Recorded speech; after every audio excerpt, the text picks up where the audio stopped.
And thanks for staying with us here on PM Express. My guest, as I said earlier, is the Minister for Railways Development. He is John Peter Amewu. Mr. Amewu, thanks for your time here on PM Express. Great to have you. It's been quite a while. Yeah. I'm happy that you can join us to talk about this matter that many are talking about, get some clarity for them.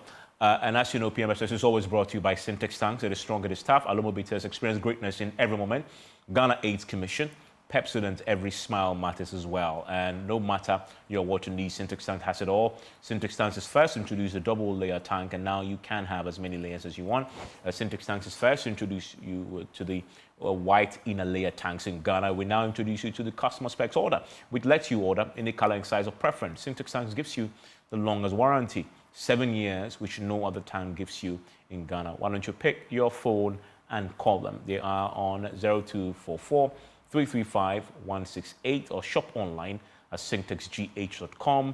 A strong, a tough. And I always recommend Pepsodent for you because they have the pro-fluoride and microcalcium ingredients, sealing tiny and invisible holes in your teeth. It prevents cavities, keeps your teeth strong and mouth healthy. Pepsodent Cavity comes in 175G all the way down to 12G sachets. So you can always get what you can afford at any time. Pepsodent, every smile matters.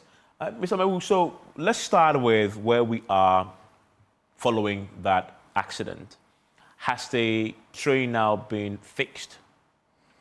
Thank you, Evans. The train is brought back to the maintenance yard in Tema. The Poland engineers have assessed the extent of damage, and plans are far advanced to fix the train. Technically, the train is very sound. The electronic system and the mechanical systems, with special regard to the engine, is untouched. I mean, it's very, very solid. Nothing wrong about the train. The front that we saw, the fenders at the front, they are slightly damaged, which will need to be replaced. So what the engineers did is to take inventory of those items and order them back from Poland to Ghana. Yeah. Who's going to bear the cost?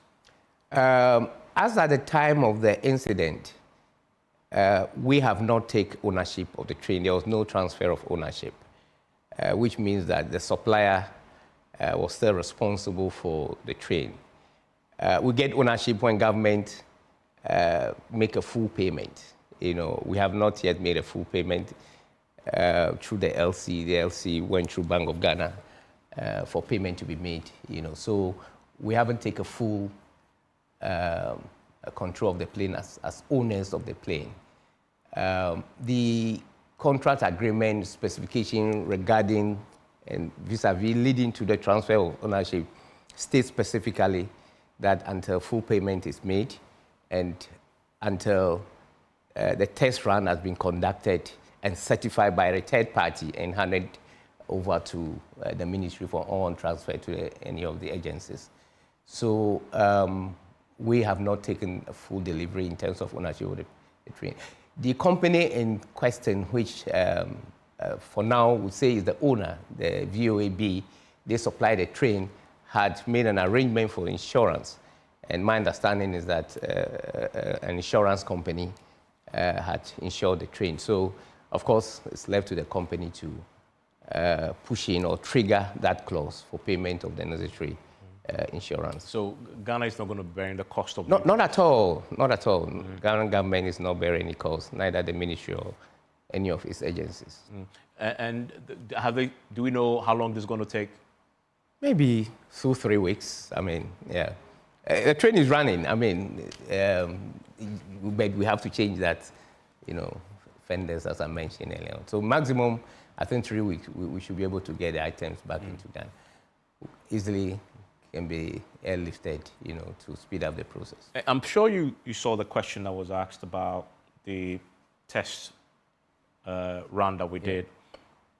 Did we inspect the track? Yeah, normally there are boxes to tick during this process of test run. And this is the 306 inspection and test run being conducted by these Polish engineers. They said this was about 306 for this year alone across the whole world. and they've never experienced this. So they have a system to follow. So there was, of course, the first was to send a rail track, which went ahead about 30 minutes. Earlier on, early in the morning, they did an inspection across the whole line. And when they were able to set off 30 minutes, because the line, it's a new line, they put in the rail track. We have a rail track that is used for maintenance. That goes 30 minutes ahead of the train. So yes, the inspection has been done, and the necessary measures have been put in place before the commencement and the departure of the train from kilometer 0. So that is exactly what happened. So the inspection that day showed that there was nothing on the track that was inhibiting the passage of the train. Precisely, because they give a clearance that the line is free, and so the train and the rail track 30 minutes this time, because the train ran faster than the rail track, So they give an indication that the line is free, and it follows up. And you also saw that after the incident, the rail track had to move from Mpakadan, from kilometer 97 towards the scene, to push the other items out of the road. So those necessary precautions were taken, and this I expect the engineers, they've done this several times. It's not the first day that they're doing it in Ghana. So all those precautions were put in place. And I'm sure that they've been briefed, I believe, thoroughly about what happened. Precisely. The braking system, though, I believe that the train would have a system that sort of alerts it as it proceeds a few meters ahead what the situation is. But also the braking system would allow it to sort of brake. What was the briefing that you received in terms of that system? What I was told is that it was in a curve, and the minimum allowable distance for application of this braking system, I understand, is about 1 kilometer, So they've gone through the curve, and to where this particular vehicle was parked, of course, less than 100 kilometers. So on seeing the track, on the rail, there was an attempt. You can see, if you see the video, the operator actually made an attempt to, put in the braking system, which was done, but it was very close. You saw the distance. And so that runs into the track. So yes, of course, they tried to apply the brake, but it was very close to it. And you realize that the train comes to a halt, after the incident. Okay. Does it have a radar system? We don't have a radar system on this train to detect any obstacles on the line. What we have is a signaling. What the signaling does is to communicate between two trains, oncoming vehicles, and the other one, going in opposite direction. So we have that signaling system, on the line. But we don't have a radar to determine that there's an obstacle on the line. That we don't have. There are cameras that we have, but these cameras are also located only at the stations. We have about 8 beautiful stations constructed along this line. So the cameras are positioned along the stations. So it is extremely difficult for a train to move at kilometer 0, get to kilometer 20, and detect that there's an obstacle in kilometer 84, for example. That it's not installed on this train. We don't have that system. Is it a function that we should have? A radar system, I think, is something that we would do, because this a new train that we have brought in, and if you look at the infrastructure that have been built in Tema, it's modern. Because the train can be shut down from the control center in Tema. We have built a very beautiful control where the train can be shut down if it detects that there's an oncoming train coming in the same direction. They can stop it instantaneously. That can happen. So, but what we don't have is the radar system that I've just spoke about. Yeah. And do we know how much it's going to cost for the repairs? Of this train, I have no idea, but I understand it's not quite extensive. Yeah. And just clarify, I talked about 12 trains. This is one of 2. This particular one, this is what we call the diesel multiple unit. So you see the 2 sides, they can move in both directions. And so there are 2 coming in. This is the first one. The second one, it's coming by July. The other one we have, which arrangement has also been made, I think the necessary document has the Ministry of Finance. It's what we call the locomotives. The locals are for freight. But what we have here specifically, and what you saw on the train, this one is for passengers only. So this is just for passengers. The freight is what we are about to bring. And I think they are about 12 in numbers or so. That's the locomotives. Yeah. So the total of 3 of this is what you're hoping to have? This, the DMU, one is here, the other one is coming. Two. So 2. For passengers, only 2. Okay. It has a capacity of about 200 people. And what's the cost of this? The 2 understand that the value of the LC is about $15 million. So, $15 million. Yeah, so one may be approximately about 7.5. There have been some fluctuations, I was told, which total to about 1.5 million in addition. So total to that, we were looking at about $16 million or 16.5, if I'm right. Finally, let me ask you on this matter. What do you make of the criticism that has been leveled against yourself? In fact, the former president, John Dramani Mahama, did a tweet on it, in which he raised the subject of the track inspection, for example, questioning why the rail was tested at a time when there wasn't proper testing done. There's been some criticism of the way this whole thing was handled. Do you accept that the engineers, the authorities that supervised this, failed us in the way that they ran this test? I totally disagree with His Excellency John Mahama. I don't blame him. This is not his fault. Those guys who did this test run are experts. There are 16 engineers that were brought from Poland. This is 304, I was told, tests that they've conducted worldwide this year. And so I don't know His Excellency John Mahama where he's coming from with this understanding that no inspection has been done. As I clearly explained to you, they put in the system for inspection. A rail track was put ahead. Earlier on in the morning, they went around the whole line to see that there was no obstacle. 30 minutes this time before the takeoff of this DMU, the rail track, the maintenance track, was put ahead. So what is he saying when he said inspection? This is what he says. How can you conduct a test run on the new railway line without the track inspection? How long had the vehicle been on the track before the test run? If I were president, I'll be asking some serious questions. The second question he asked... Can I answer that question? Yes. I don't think he understood the question himself, his accent. Did he try to find out whether inspection was done as a former president? Did he make an effort before coming out with this? Sometimes some of us just refuse to talk because some of this statements being made by people at higher authority. If I'm a former president, I would never say this type of thing. Did he try? He knows me well. He could just find out from me from the office. Oh, my minister, my boy. Then we'll tell him the truth. He has not established that fact, and as a president have an intention of coming to lead Ghanaians, and you come out with this sort of statement. I don't know. Surprisingly, this type of I don't know how to describe it, but His Excellency John Dramani Mahama, this is below the belt. I am sorry, I give you all the kind of respect, but I expect you to find out first. This is below the belt. A former president, you are not even an engineer. These are 16 qualified engineers brought down from Poland. The inspection and the test run is not conducted by Ghana government. This wasn't done by your ministry? No. I told you that the contract specifications specify the time of transfer of ownership. So the train is not our train. We have not taken delivery 100% ownership of the train. But the track is yours? The track is ours. We own the track. So that's the point he's making, that if you own the track, then the inspection of the track will be your responsibility? Yes, of course, and that has been done. What does it mean by inspection of track? Tell me, how is the track going to be inspected? But he raises a second question linked to the fair. No, but I want to understand what he meant by the inspection of the track. Well, he asked the question, how can you conduct a test run without...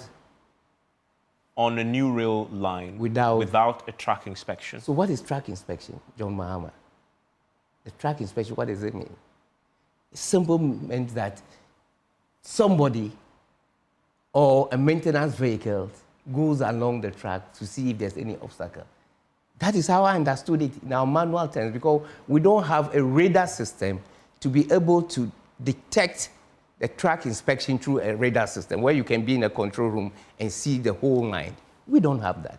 So this manual track inspection that His Excellency is talking about was conducted. So I don't really know what... When was it conducted? The same day. And I'm telling you that engineers informed me that the rail track was 30 minutes ahead of the train. And so when the incident happened, where did the rail track come from? It comes from kilometer 97 back to the scene, kilometer 76 or so, to do the recovery, because they were ahead, about 30 minutes difference. You see, it is just a coincidence or an accident that I cannot explain. According to the gentleman, he came by, dropped his block or whatever, and in an attempt to go back, he decided to go over. I don't know what motive it is. I don't know. He's the best person to judge himself, but I'm saying that... Some have suggested sabotage. You believe that? Well, I mean, I'm not in a position to justify that. But why I can state clearly that the motive of just parking along the rail, it's very uncultured. I mean, it cannot be accepted in any modern civilization.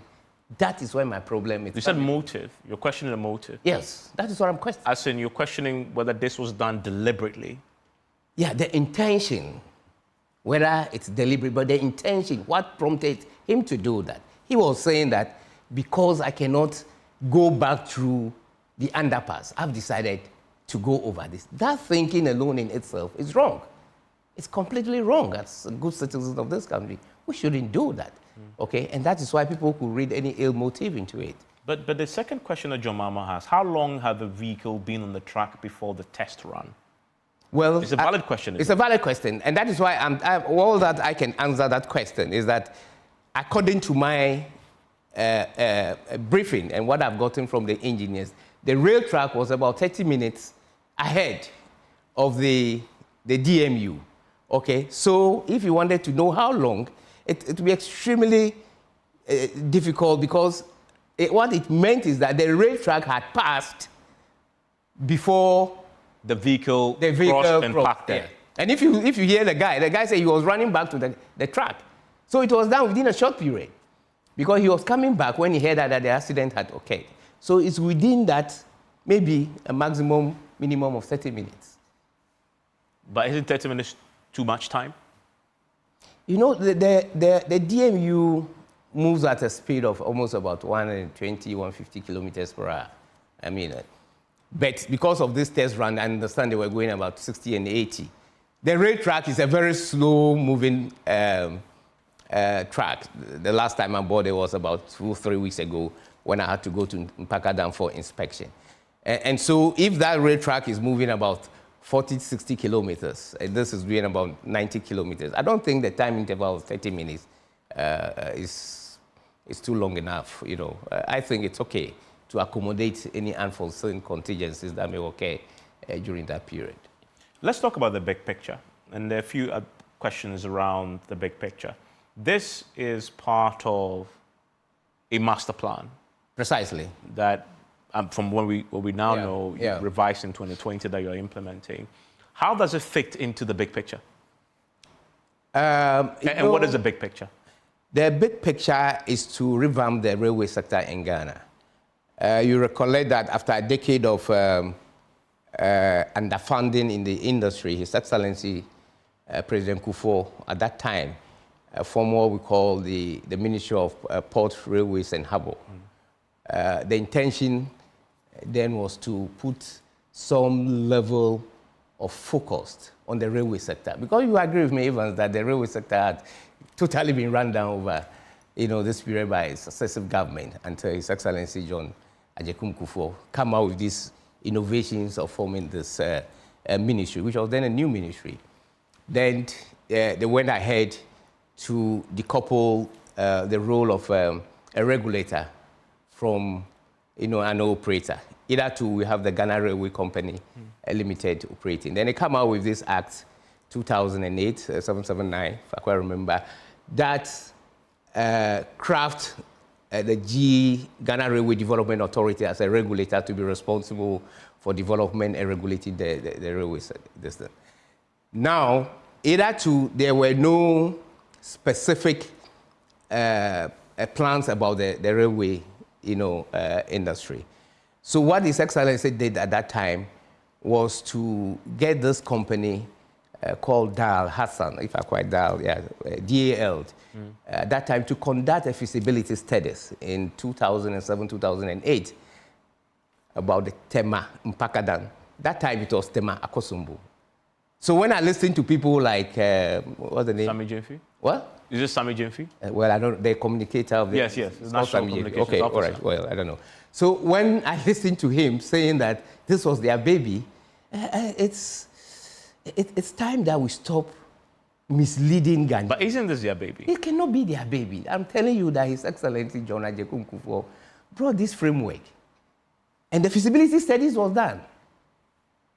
You cannot rule out the NDC that they do not do anything on that line. Of course, they play their role. Government is an ongoing, concern. Okay? So after His Excellency John Agyekum Kufuor did this feasibility studies about this line, in 2008, when the feasibility studies was completed, the NDC came in. You cannot go and constitute a contract procurement process without any feasibility studies. Which feasibility study did they do? Did they conduct the NDC? So they went and took what President Kufuor did and built upon it. So yes, it's true, they came in based on President Kufuor's feasibility studies, formulate their policies, make the necessary procurement. Okay? But then the procurement the NDC did was to construct a rail line from Tema to Akosombo. When His Excellency Nana Akufo-Addo came into power, he looked at it and he said, I am going to put more attention on railway. Then he came and put in the Ministry of Railway Development. They look at the NDC's contract and their procurement processes and said, well, this cannot go to Akosombo because of the dam. The engineers, therefore, made, other pronouncement that if the line is constructed through Akosombo, the integrity of the dam, it's likely to be compromised. Then the minister... engineers told you that in 2017? Yes, of course, when the then minister, my very good friend, Joe Gatti. So he came and reviewed the whole process. I said, well, then we need to go through... But these same engineers advised the NDC administration and told them to terminate it at Akosombo Port. Well, but when we took over, my predecessor took over, the understanding was that it would not be very viable to bring this train breaking through those rocks to the Akosombo. But it's viable. Yeah. It's economically viable. Economically, number one, and also safety issues of the dam, because the safety of the dam was then a concern. And also economically, I mean, there is no need to just to end it at Akosombo. It doesn't make any sense. Because government agenda of the master plan is to send railway line to every regional capital. His Excellency President Akufo-Addo insists on that there must be a branch line to every region. So when I listen to Sami Jemfi, for instance, saying that a railway to nowhere, he's not respecting the people from Volta region. And I don't blame him. But why do you say that? Because if it was... No, he was saying, because the railway was going through Volta region. He was going to my region. His Excellency Nana Addo Akufo-Addo insisted on. But their plan would have terminated Akosombo, which is part of the region. Akosombo is not part of Volta region. Akosombo is in Eastern region. And for him to come out saying he doesn't understand why the railway line should go through Volta region is an insult to we the people of Volta region. I am telling you, with that line now entering Volta region, it's going to be shorter for people to move from Ho, alight it somewhere, and then take a train and come to Accra because of the traffic density within the Shama belt. So Sami Jemfi should be extremely careful when he makes such comments. But it's not healthy for Ghanaians. But however, they secured the $398 million from the Exim Bank for this project. True or false? It's true.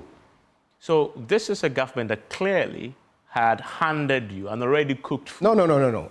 You simply loan securement process is not a conclusive index of a construction beginning. But the XTS project we know. Securing the funds is it's not. 90% of No, it's not. Without funds, you have no project. No. Securing the funds is part, but it's not a critical part. It is a primary, most critical I am telling you, the XTS funds has been secure. Do we have the project? Have you seen the project being done?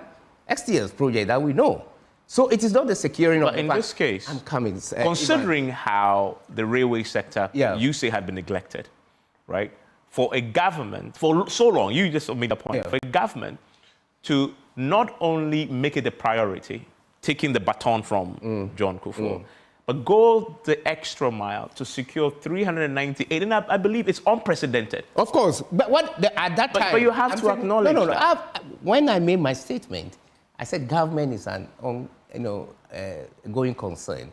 I give them the credit for whatever they're doing or whatever they've done. They start from President Kufuor, isn't it? They built on it. Yeah. His Excellency Nana Addo Dankwa Akufo-Addo came and done marvelously well upon what they have also done. But let me make this point very clear. The 333 or so that they... 338 million. Yes, that they secure was not the project, was not for the project we're doing. The project we're doing now is Tema Mpakana, which has the first ever rail bridge of this kind in the sub-region. 300 meters. You mean their plan didn't include it? It didn't include the rail bridge that we But if it was going to a Koshum or terminating there, you definitely would have... Never. It's not in their contract. It didn't counter the lake at all. They were going to go behind, and that's why the engineer says that, because they were going to go through that, outcrop of hill that we have. And that's why they said the integrity of the dam cannot be guaranteed if they have to go there. And when we looked at the document, my predecessor looked at the document. He said, of course, nobody, because they asked that, well, if you think that is safe, go in. And Jogate then could not, accept that status, and therefore came back to cabinet to ask for a review of the document. So cabinet approval was therefore granted again. Okay, so we have a new cabinet approval, a new parliamentary approval for this particular project. It was not the NDC parliamentary and cabinet approval that we welcomed. But I quite remember, I was then the Minister of Energy. Jogate was outraged. He came to Parliament cabinet to seek that approval from His Excellency Nana Addo Dankwa Akufo-Addo. But it's the same. That was when Nana insisted that the rail must go through every regional capital. So it was a completely new cabinet and parliamentary approval for this. And you can see that their original contract was in the total length of about 84 kilometers. This is 98 kilometers, almost 100 kilometers. Yes. So it's two different contracts. But same and the source. source of the loan, same source. Precisely. Same source. Same source. Yes. There's nothing wrong about it. In fact, you added some 48 million to the original figure. Precisely. To extend it, obviously. To extend it because of the 97 kilometers and also that you were doing. the rail bridge, the beautiful rail bridge that you saw. Yeah. So you got a different cabinet approval, but you use the MPP source of funding, NDC source of funding. Yes, the same source of funding. Yeah. So you definitely must significantly credit them for the work that they've done. I'm not trying to discredit what they've done, but I'm trying and the significance of what they did and left behind. Yes, but I'm trying to discredit what the gentleman said. What did you say his name? Sammy Jemfi? Yes, what he said. That's what I'm trying to discredit. That what he said is a complete rundown on people from Volta region, that the line goes to nowhere. We in Volta region are not living. But substantively, his point was that it was going to be terminating at the Kosomo port. Precisely. That would place focus on goods, freight, etc., moving to and from. Yeah. We are talking about the economic viability of this track. Yeah. You're investing 398 million on the project. And if you do the transportation of these goods, and it becomes economically viable. But as it stands now with yours, the Impankadan termination has no port there. So you're then only going to be transporting passengers. Yeah. Look at how does that make that investment economically viable? That's his point about there is current a track to nowhere. Yeah, I understand what he's coming from, but because of ignorance. The Tema Mpakadan, the last kilometer of this project, has a terminal which runs down as a port. They're going to use it as a port. Where? Okay? At Mpakadan. We can show you the pictures, maybe if you have the pictures. Okay, so it is not anything different from what he is talking about. So you're building a port, or the port is already there? The port is going to be built there. Okay. Yeah, there are all plans to build a port there. Nobody was just taking the line to that end. Otherwise, why would you send a train line to an end of another section close to a river? For what? The intention was to put a port there. And all the feasibility studies, everything has been done by that company, TMI, if I'm quite right, to put out a port, just a small port to enable the goods to be discharged, offload, and put it back on the barges. So that is in the program. So you cannot say, therefore, that the railway line is leading to anywhere. The intention of this government is to phase out this project. The first one is what we're saying, which is the passenger freight, which is very key and very important for it. Then from the passenger, we move on to the freight.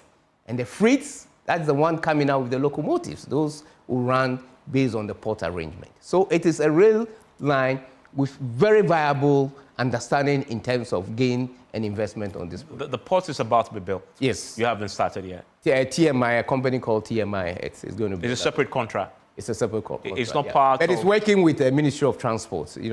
That is not directly under my ministry. It's working. So this is not part of the 400 million plus you secured from the Exim Bank? No, this is not part. But what we have done there, I think you should have a time to visit there. We have created the platform for a very big platform. If you go there, you even think like it's already a port. Very beautiful. When we're doing the commission, I'll invite you to come and look at it. But it's definitely... Do we know how much this port is going to cost us to build? I'll have to speak to my colleague minister from transport. Okay. They are handling that project. Okay. Yeah. And as we speak right now, it hasn't begun. It hasn't been built. Yeah. The locomotive trains that you wanted to buy, has that been factored into the amount of money that you're using, the 400 million plus? No, it's a separate. It's separate. So you have to source for additional funding for that. Yes, additional funding for that. And I think that had gone through cabinet. It's already at finance, and they're waiting for finance approval. It's been procured by some Chinese company. Yeah. Okay. So the locomotive trains that will then transport the goods. They'll go by goods. Freight. Yeah. Have already been approved by Parliament. The purchase has been approved by Parliament. Did it go to? I know cabinet. Sorry. I meant cabinet. Yes, I meant cabinet. But I'm not quite sure of parliamentary approval. What I meant was cabinet. Cabinet's already approved. Yes. Okay, and it's gone to the finance ministry. Yes. What about the construction of the port?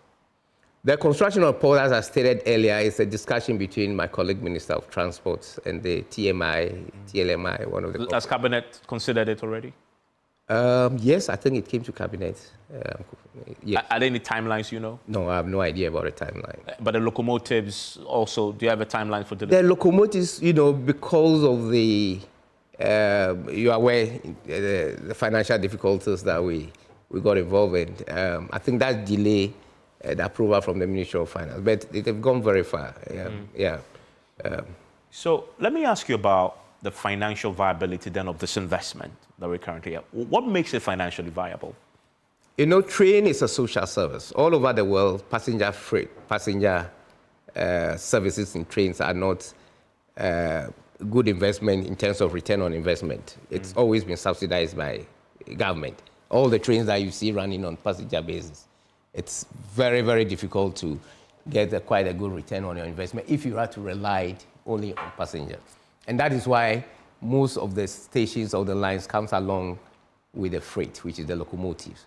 That gives a drive, That's where you make the money. That's why you make the money. So the viability gap is being covered by the application of the freight. On the Western line, as we're seeing happening now, the understanding is that when we start the haulage of bauxite, that will cover for, the freight that will come along the line, currently being constructed by Amandi. So passenger services on train lines are not, it's not a profitable venture.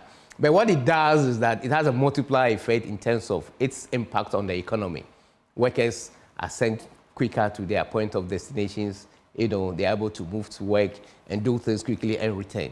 So diminishing on the intensity of traffic density, the route in terms of the lifespan will be projected. So these are some of the things that you don't see physically.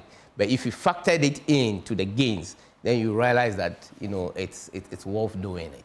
But you don't really get a return in terms of profit. We did some analysis, for instance, by using, I think, a maximum of about 200 people, running a day for, and it's not much. We're making quite close to about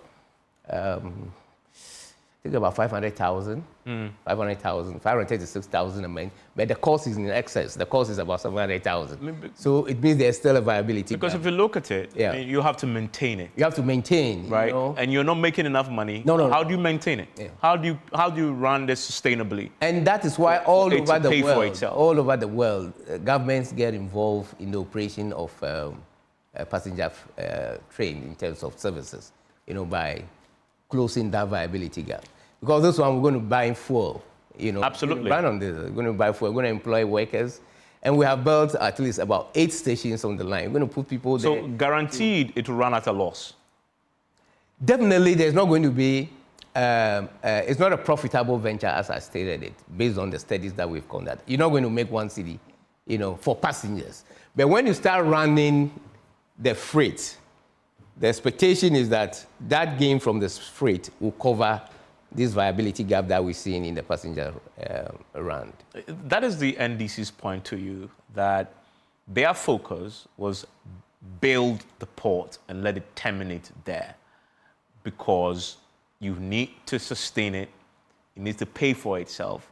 And so the focus was build it and build the port. That is exactly what we're doing. So I don't understand the Except that the argument to you... There is a port... The argument to you is that Yeah. you've built the passenger transportation means, Yes. which obviously will run out of laws, and then you're going to incur these losses, and the challenge will become taking care of The itself. laws that you're talking about is a physical laws that you see. I'm telling you about the multiplier effect in terms of the economic consequences in running a passenger train. Wouldn't you have been better to build the port and then launch both together?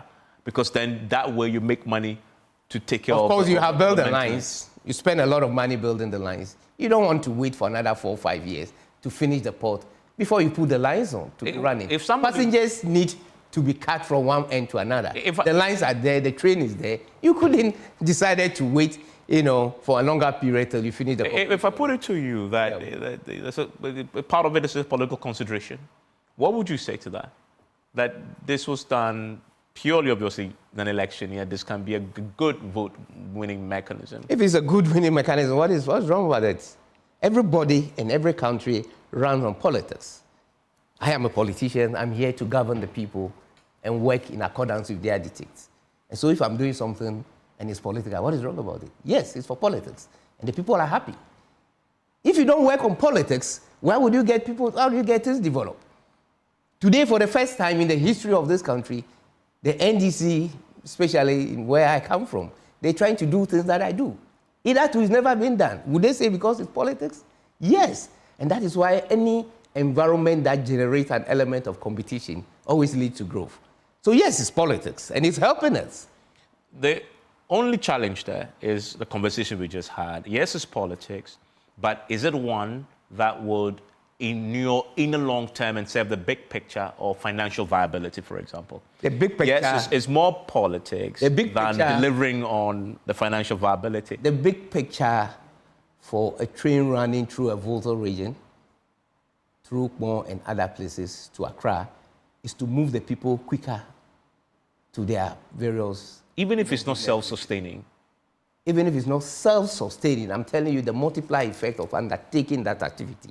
That is what we are looking at. But then you run the risk of it struggling. No, not necessarily. And possibly shutting Not down. necessarily. You know, when there is a jump in economic growth as a result of some economic activities, that is why it says that government can make money as a result of that jump and subsidize.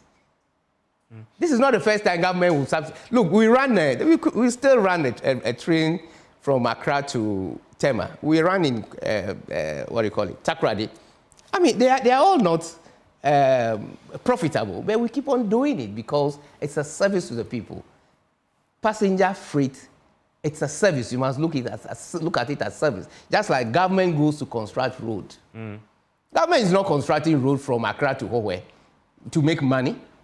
That is not the intention. Government is constructing the road from Howe to Accra to expand the economy.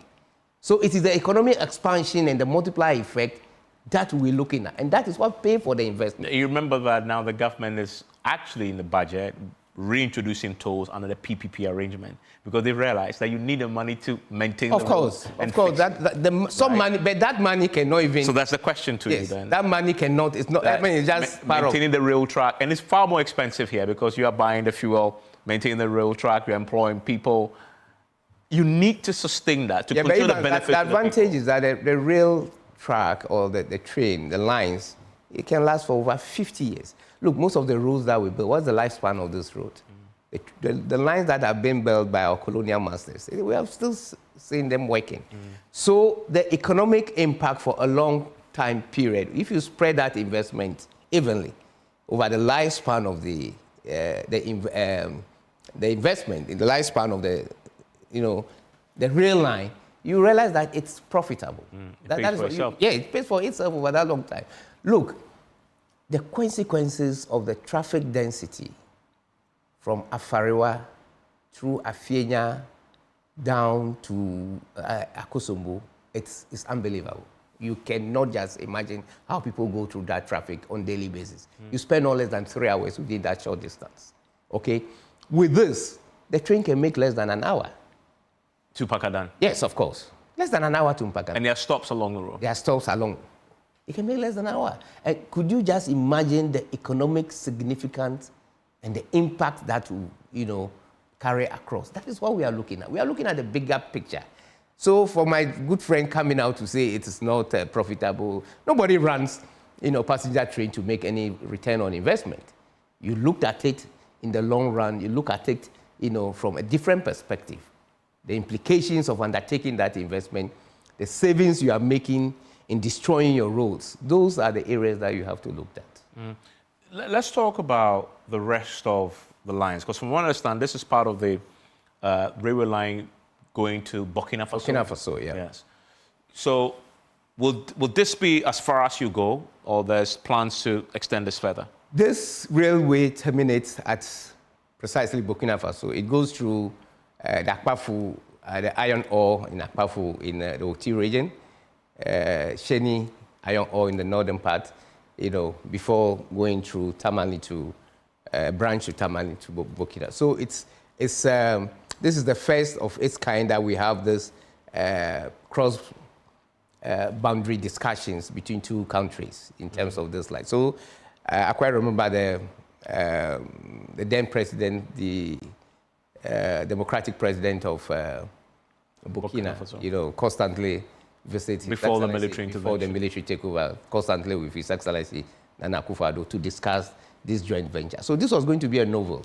What also triggers the slow rate of the process of the military takeover, which is number one, and also number two, it's becoming extremely difficult for those who were undertaking the project because they were going to run it on BOT basis. And this was going to be done solely because the Burkinabes were looking at freight. Okay? Only. They were looking at freight. And the investor was... Because they're landlocked, right? They're a landlocked country, so it's shorter to move their goods. But that would be profitable. Yes. But there was still some viability gap. So the designers of the track, team engineering, they came back. We had to shorten the line by, I think, quite close to about additional 60 to 70 kilometers, to make the line, the shorter it is, the less the cost, and the more profitable it becomes. So that was also done. And it was arranged that same time that we have this military takeover. So the discussion is ongoing. It has been well designed, and it terminates at Burkina Faso. As we wrap up, what do you hope to be remembered by as the railways minister? What do you think your legacy? As a railway minister? Yes. You've done a lot for so long. We've done a lot. You have an election year, so whatever happens after December 7, your job will terminate. Yeah. Even if your government wins, it's terminated by constitutional mandate. You're right. What's your legacy? What do you think your legacy will be? What you've seen now, the DMU, the new lines. If you go to Western region, we're doing about 78 kilometers of rail, that Amandi. We have done, the Manso Kojokrom section, which is also about 22 kilometers. And then Amandi is doing the 78 kilometers to Huni Valley, Manso Huni Valley. Very beautiful, one. The Temampakadan that you've seen, the bringing in of these new trains, the coming in of the the locomotives, we put in plans. And we've done a lot. We tried to revise the master plan.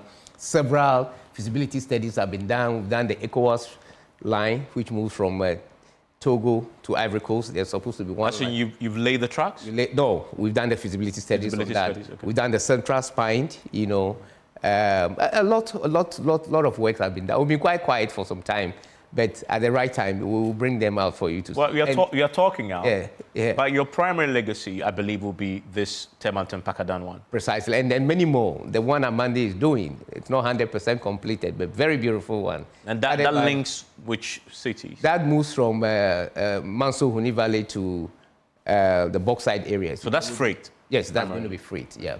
It's going to be free. That will pay for itself, I believe. Definitely free to pay, especially the ones on the bauxite. Build, operate, and transfer? Yes, supposed to be built, operate, and transfer. Government has done certain section.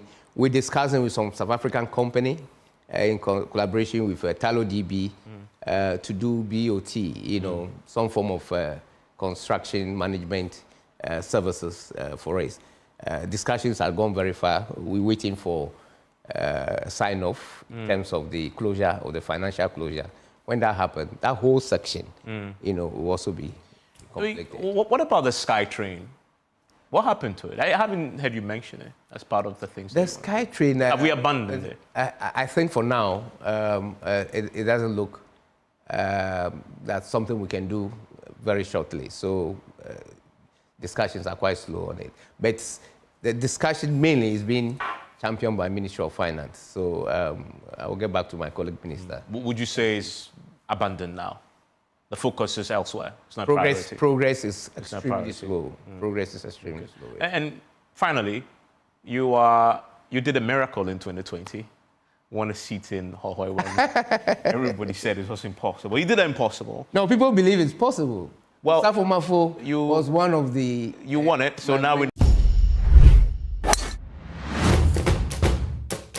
2024 is here. We thank God for life. Come swing with me again for autism.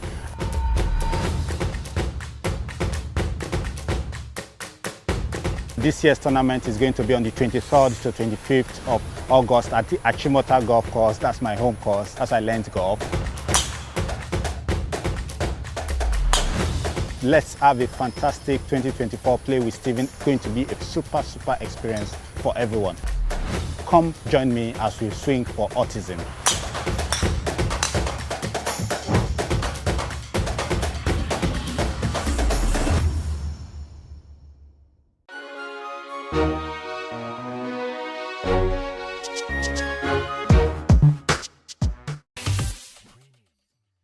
Hello there, it's a beautiful day, and as usual, it's always a pleasure to bring you everything in your world of showbiz.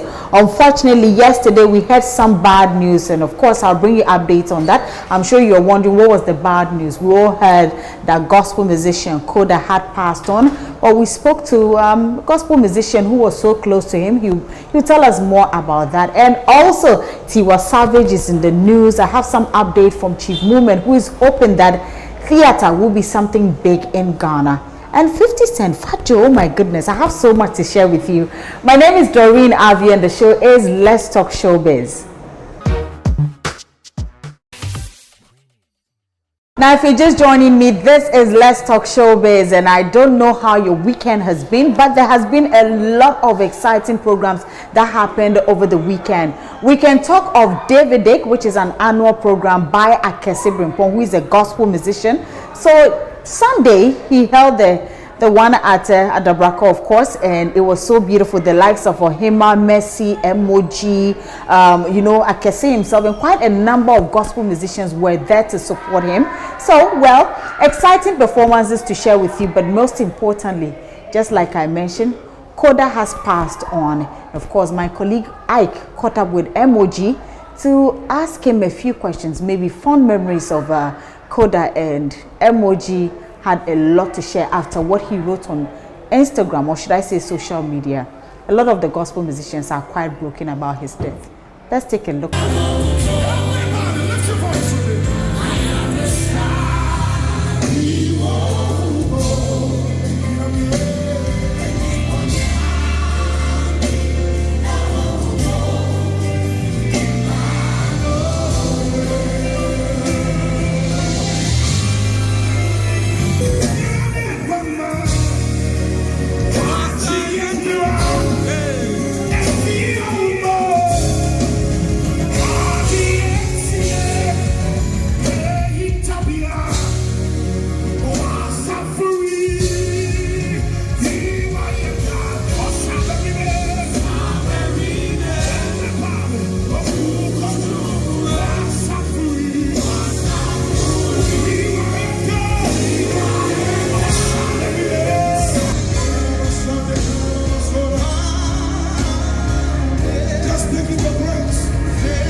Tiwa is somebody, in one word, he's very kind-hearted, very kind, very supportive in many ways.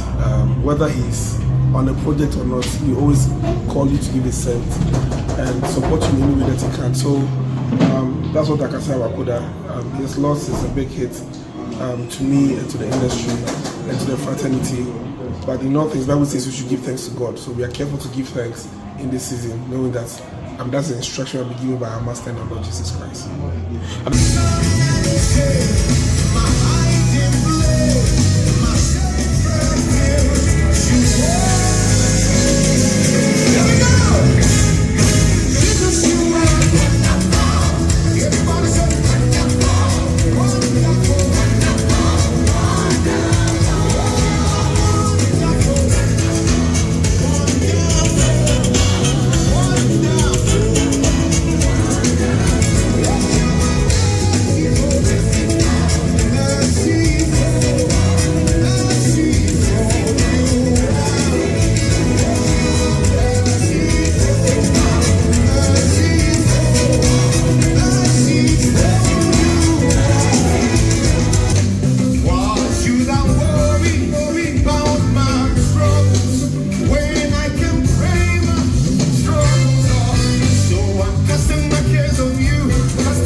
Right, so away from that, Chief Mumen is in the news, and of course, man has been talking about theater in Ghana. Now, if you've noticed, there's been a lot of theater lately. People go out there to the National Theater to watch a lot of plays. But you know, with excitement, he thinks that we can actually make it big.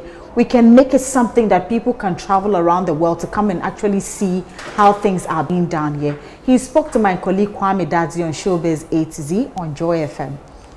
And maybe one of the things that we can do in our industry, as we all now develop capital, when I say capital, I just don't mean financial capital, social capital, literary capital, all kinds of capital, is to pull those resources together. So one of the things I would actually even propose, at some point, in a year or two to come, is for us to do a major theater festival. That's one of the strategies I was discussing with one professor of art here. So imagine myself, George Quay, Latif, Uncle Ebowai, we all come together and say we're doing a major theater festival, right? So we're not only pulling resources together, we're also pulling audiences together, and all our machines are working to grow, because at the end of the day, one person will not be able to grow the industry on their own. So it is our collective effort, when pulled together, that we're able to really grow the industry. So that's something for us to actually consider, in a year or two, or a couple of years from now, do a major theater festival. And when we come together on that front, then maybe we can also lobby. I mean, I usually don't like to think of or rely on government, because I know government is always overwhelmed with one matter or another, and the last thing on their mind is art. Although I believe that art is the lowest hanging fruit to create the employment that we need on this continent. But so far, we have built this without any official government support. Government always plays catch up. So if government will catch up at some point, we thank them. Other than that, too, we can still together try and implement some kind of actions, pool our resources together. A major, Ghana International Theatre Festival. So we can even use our links to bring in a few international productions and make it a major event in such a way that we can grow audience base. Right, so that was Chief Mumen there, and from there we're moving straight to Naija. One of my favorite artists, Tiwa Savage, has something beautiful coming up. It's a film, and you know what? I've actually been waiting for it. I've been waiting for it. So when she actually had an album listening for her Water and Gary album in Ghana, I had the opportunity to go and actually listen to the songs on it. It was dope. But now she has a film about it coming up, and well, she's been talking to ABC News in America. She talks about the soundtrack of the movie and everything she had to put together with regards to the movie. Let's take a listen to Tiwa Savage on that. I can't wait though. I never wanted to let go of music, so this is a great way for me to still embody that. I created a soundtrack just for this movie. executive producing it was like me just putting on my boss hat on and trying to be a boss lady in all aspects of my life. And it was fun. It was stressful doing that and also starring in it. But it just showed me that I could do anything that I put my mind to. So I don't know. There's so many other things that I have dreams of accomplishing, and now I'm really motivated. Well, we decided earlier your title was now going to be Boss of All Things. Yes. Yes. I'm going to change that on my social media. You really can do it all. You know, in the film, besides yourself, you also have Nollywood stars casted alongside you. Yeah. Nollywood is this billion-dollar industry with thousands of movies getting cranked out annually. How is Water and Gari making its own unique impact within the Nigerian film space, but also beyond Nigeria? It's a story, first of all, told by a female, from a female point of view, and I'm always an advocate for that, and I don't think we have enough of that in the space of Nollywood and just in Africa in general. We do have, but I don't think we have enough. So it's refreshing for me because, like I said, it's a story about love, about female empowerment, and it's coming from a female as well. So you've been bringing that unique perspective now to movies, but also to the music industry for the past 2 decades. You know, you're someone who has been redefining Afrobeats. You know, you're making films. Performing at the coronation of King Charles. I know, amazing. I'm curious, how are you seeing the music coming from Nigeria and Africa influencing pop culture around the world? Well, I feel like genres like R&B, jazz, soul, all originated from Africa anyway. So it's a full circle moment to, you know, have Afrobeat having its moment right now. And then you hear elements of it from the rhythm to, you know, the soul in the music. And I feel like we were losing a bit of that in commercial music these days. So it's good to see that African music is getting its shine again. And I think that everything really, if you trace it back, kind of comes from there, so. Thank you so much. It was such a pleasure having you with us. Tiwa Savage, the boss of all things. Her film, Water and Gari, will be available to watch on Prime Video May 10th. Tiwa, thanks so much. Right, so that was Tiwa Savage. I also can't wait to see the film because Water and Gari was such a dope, album, and now a film coming with it. Who cannot wait? We all cannot wait. Now we're moving straight to international stories, and of course, 50 Cent is in the news, and Fat Joe is also in the news. Now, they've all been talking about music. Well, actually, Fat Joe spoke about music, but 50 Cent is talking about his studio. Look, man has put up a giant studio. After putting out all those amazing movies and Power series, oh my goodness. It was simply amazing, and he had a lot of people who were there to support him. So here is 50 Cent and Fat Joe. Should we say just Joe? Let's take a listen to them. I'm really excited to show you the expansion of G-Unit Film and Television through G-Unit Studios right here in Shreveport. I got music! From the gritty narratives of the street to the compelling stories that define our era, G-Unit has always been more than entertainment. It's been a place for voices to be heard, for stories to be told. Shreveport. What'd you say, baby? Bringing G-Unit Studios to Shreveport is more than just a business decision. It's a commitment to fostering talent, to creating opportunities, and to investing in the community itself to build what I would need to be able to execute what I got going with G-Unit Studios. It's going to create a lot of jobs. How did the idea of Lean Back? Walk people through that, because it's such a monumental record. How First did that of all, come I about? came up the beat with Scott Storch, the boom, boom, boom. I said, Scott, because Scott could play anything. So I said, Scott, I want you to play music. Imagine when Nas, DMX, and Belly were going in to rob the tunnel, where their eyes was like that. I said, I want to play something that make you feel like they walking in, like they about to rob the joint. And we came up, he was like, what? I was like, bam, bam, bam, bam. And he played it, right? And so through the whole beat, the beat was more like Moroccan inspired to me. He made it, but I was giving him the ideas, right? But the actual hook was based on Missy Elliott, right? Because Missy was like, "Is that your bitch?" Is that your bitch? And I realized that what I loved about Right, there you go, and I hope you enjoyed every bit of it like I did, and it's always a pleasure to bring it to you right here on Let's Talk Showbiz. Don't forget to also log on to myjoyonline.com, the entertainment page, for more of our stories. My name is Doreen Avi, and a very big thank you to the amazing team, Nat and Ike. Oh my goodness, they are such gentlemen, and thank you to them. Thank you to you for always watching us here on the Joy News channel. The name is Doreen Avi, hashtag Navrongo Chick. Have a wonderful evening.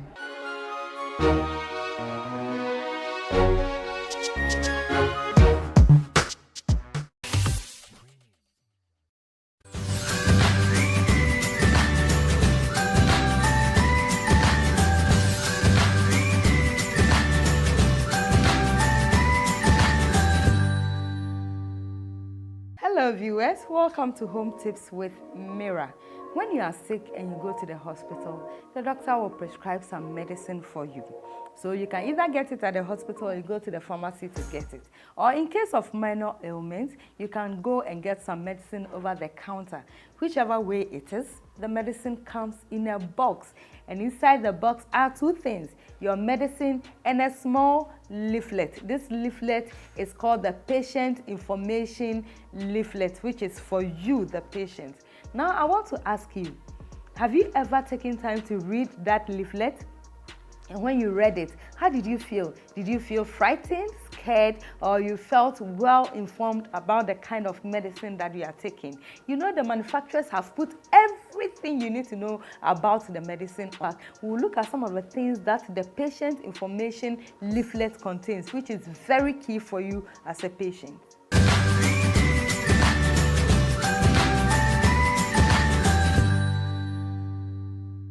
Welcome back. Like I said, it is very important for you to know all the information on the PIL, which is the patient information leaflet, before you start taking your medicine, because it tells you about the drug, it tells you about the precautions concerning the drug, the administration, and even possible side effects, how to take the drug, when to take the drug, and all that.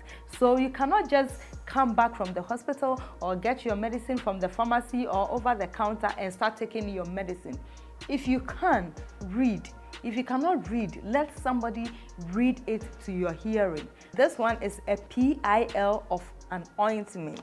When you look at the writings, they are in red and they are very small. So in fact, it can deter you from reading. But because you are putting the ointment on your skin, you need to know how well your skin will react with the ointment, the key ingredient in the ointment, and how it will be absorbed into your bloodstream, and the kind of work, the impact that it will have on you. This is another PIL that I have. Okay, so let's go. Let's open it. Yay! Like an arm's length of information. Now, if I give this to you, would you read before you take your medicine? Well, I read it. This is from a medicine that it was given to me, and I read every bit of information. That is why I want to share this episode with you. It comes in 2 languages, English and French. You know, I didn't even know that whilst taking this medicine, I was not supposed to take grape juice. I love grapes, and the way I was feeling, I thought that, oh, grape is a fruit and it will be very good to help me in my recovery process. But if I hadn't read this, I would have taken grape, which would have hindered the performance of this particular medicine. So let's look at some of the things on this patient information leaflet, which is very key, which you have to know even before you start taking your medicine. All right, so the first one is what the medicine is and what it is used for. The second is what you need to know before and while you or your child takes this medicine. So you need to know the information before you or your child take the medicine. Then do not take the medicine if you are allergic to certain medicines. Do not take the medicine if you have a severe type of blah, blah, blah, blah, blah If any member of your family, parents, grandparents, brothers, sisters, has died suddenly due to a heart problem, do not take this medicine. If you are being treated with medicine that affects the heartbeat, do not take this medicine. If you have low blood levels, do not take this medicine. If you are taking certain medicines, you should not take this particular medicine. Hey, my goodness. So if you just get up, you go to the pharmacy, and then you say, oh, I'm feeling this way, so I want you to give me this particular drug to take. And you come home and you don't read all this. Would you be causing harm to yourself, or you think that you are not feeling well, you have gone to buy medicine, which is to help you to recover? Let's move to possible side effects of this medicine. It starts by saying, as with all medicines, patients treated with this medicine may experience side effects, although not everyone gets them. Of course, we all react differently to different kinds of medicine. All right, so some of the side effects could be serious. Allergic reaction, loss of appetite, trouble with sleeping, headache, dizziness, fast heartbeat, cough, stomach pain, nausea, aching joints and muscles, tiredness, and general weakness. So these are the little that I want to share. In fact, it contains a lot of information, but this is a very little information that I want to share with you, but very important. So please, anytime you go to the pharmacy or you are from the hospital and you are given medicine, whether it's for your child, whether it's for your aged parents, whether it's for you yourself, you need to take time and read the PIL, so that you are familiar with the kind of drug that you are taking. And you know that, okay, I am taking so and so drug because I have so and so ailment. And please, when the drugs are given to you, there are times that for working people or people who go to town and all that, there are times you need to take it morning, afternoon, and evening. So you know you eat outside. Just use scissors to cut maybe the capsules and keep the one that you will take in your bag and take it along with you. Please do not leave your medicine in your cars because of the heat. When you leave your cars in the sun, it alters the temperature of the medicine, which can also probably affect its performance. Thank you so much for watching this episode of Home Tips with Mira. And until I come your way again with another episode, everything that you put in your mouth, I just want you to pause and ask yourself, this that I am eating, is it helping to build my body or it is destroying my body? Please don't forget to like and subscribe. Go on my YouTube page, Home Tips with Mira, and subscribe for me and like my page on Facebook too. Please follow me and like my page so that together we can learn about interesting stuff. Until another time, it's bye-bye and take care of your health.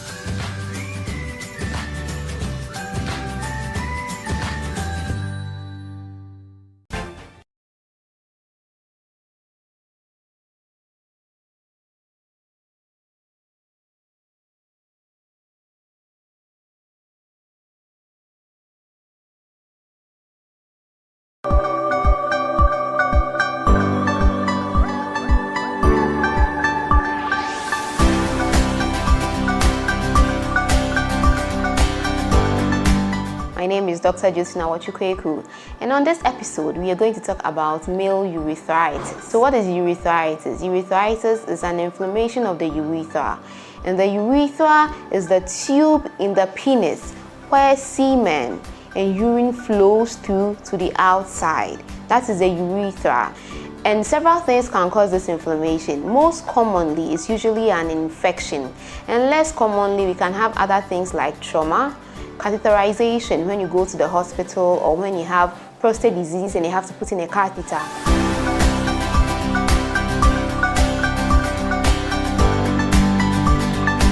Sometimes reactions to certain chemicals like spermicides when you're having sex and other things. But today our focus will be on the causes by infection. Basically, most of them are bacteria. The commonest is called gonorrhea. I'm sure we all know about gonorrhea, and the organism that causes gonorrhea is called Neisseria gonorrhoeae. Followed by that, we have one caused by chlamydia trachomatis. Then less commonly, we have the mycoplasma, we have the uroplasma, we can have trichomonas. But we are going to focus more on the gonorrhea and then the chlamydia. Now, these inflammations, when it happens, or this infection of the urethra, usually have a urethra discharge. What is a discharge? A discharge is any liquid, aside urine or semen, that will come out of your urethra. So if you're a man and you see anything coming out, any form of liquid, whether it is thick or light, coming out of your urethra, and then it is not urine and it is not semen, then you have a urethra discharge. Most of the time when you have discharge, you can have some burning sensation or pain on urination. So when you have these things happening, then you're having a urethritis. That is an infection of your urethra.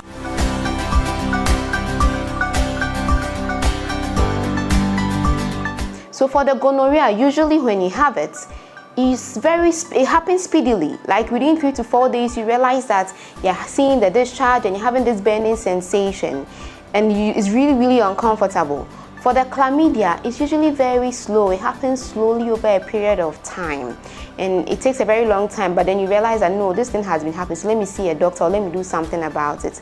The discharge for the gonorrhea is usually white or opaque yellow, and the one for the chlamydia is either watery or mucoid, and sometimes it's usually very small. That is the major differentiation, but you can't just look at it and say that I have gonorrhea or I have chlamydia. You have to come and see your doctor.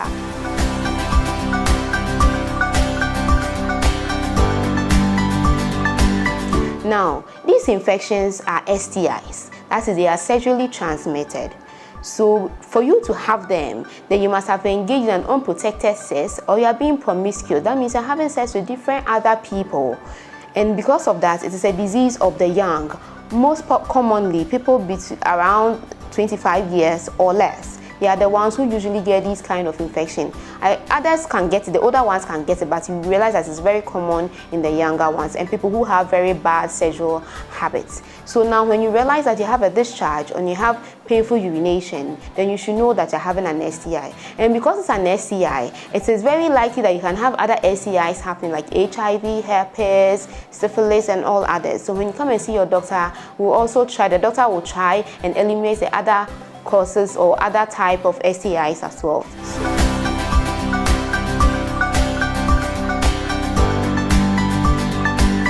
So our dear gentlemen, please, if you see any of these symptoms, please rush to your nearest facility, see your doctor, and get treated. We have our numbers, our WhatsApp numbers also popping up. You can call us if you need help with anything, if you need guidelines to anything. You can reach us, and you can also comment in the section below. Thank you very much for listening to us. God bless you, and don't miss any episode. Thank you.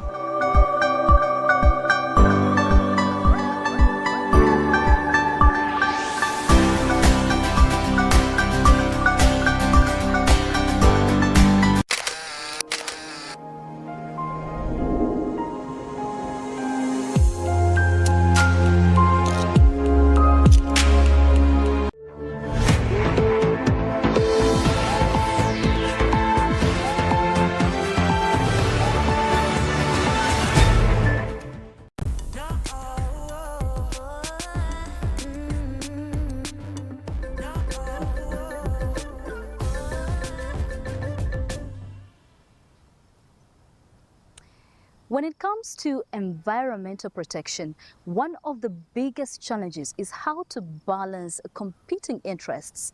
All too often, there is